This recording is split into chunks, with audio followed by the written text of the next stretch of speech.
শিরোপা দৌড়ের সবচেয়ে নির্মম বাস্তবতা এটাই, ফর্ম মোমেন্টাম থাকলেও আপনি সব ম্যাচ জিততে পারবেন না। একটা মাত্র ভুল পুরো মৌসুমের গল্প বদলে দেবে। ম্যানচেস্টার সিটির ভাগ্যটাও যেন এমনই। দলের উইঙ্গার জেরেমি ডোকু এমন একদিনে ডাবল গোল করলেন, তার গোলে সিটির ভাগ্যটা খুব খারাপভাবেই ঝুলছে। অথচ এই ডোকুর অবদান সিটিতে শুধু গোলের স্ট্যাটে বোঝা যায় না। এর আগে এপ্রিলে চেলসির বিপক্ষে আর আগের বছর লিভারপুলের বিপক্ষে একটি করে গোল ছিল তার।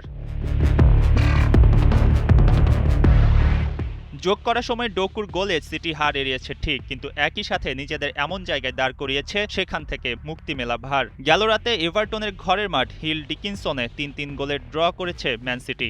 এতে তাদের পয়েন্ট দাঁড়িয়েছে ৩৪ ম্যাচ খেলে ৭১। আর্সেনাল শীর্ষস্থান দখল করে আছে ৩৫ ম্যাচ খেলে ৭৬ পয়েন্ট নিয়ে। স্পষ্ট ৫ পয়েন্টের ব্যবধান। কিভাবে তা কাভার করবেন পেপ গার্দিওলার শিষ্যরা? এভারটনের সাথে ম্যাচটা ম্যান সিটির জন্য বড় পরীক্ষা ছিল। শিরোপার লড়াইয়ে ভালোভাবে ফাইট দিতে হলে এভারটনকে হারাতেই হতো। সেই কাজটা করা গেল না, ড্র নিয়ে সন্তুষ্ট থাকতে হলো। ফুটবল যেন সবসময় পরিকল্পনা মাফিক হয় না, তা বোঝা যায় এসব ম্যাচ দেখলে। ওদিকে আর্সেনাল ফ্যান বেজে শুরু হয়েছে উৎসবের রং।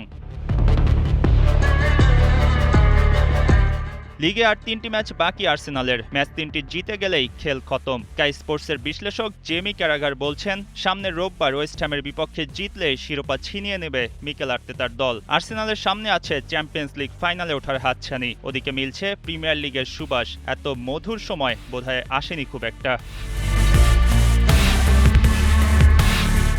ম্যানচেস্টার সিটির ভাগ্য আর নিজেদের হাতে খুব একটা নেই। তাদের হাতে বাকি আছে ৪ ম্যাচ। জিততে হবে সবকটি ম্যাচ, আবার প্রতিপক্ষের ওপর নির্ভর করতে হবে। সব মিলিয়ে জটিল হয়ে উঠেছে সমীকরণ। তবুও এবারের প্রিমিয়ার লিগের নাটকীয়তা নতুন কোনো মোড় নেয় কিনা তার জন্য কিছুটা অপেক্ষা করতেই হচ্ছে।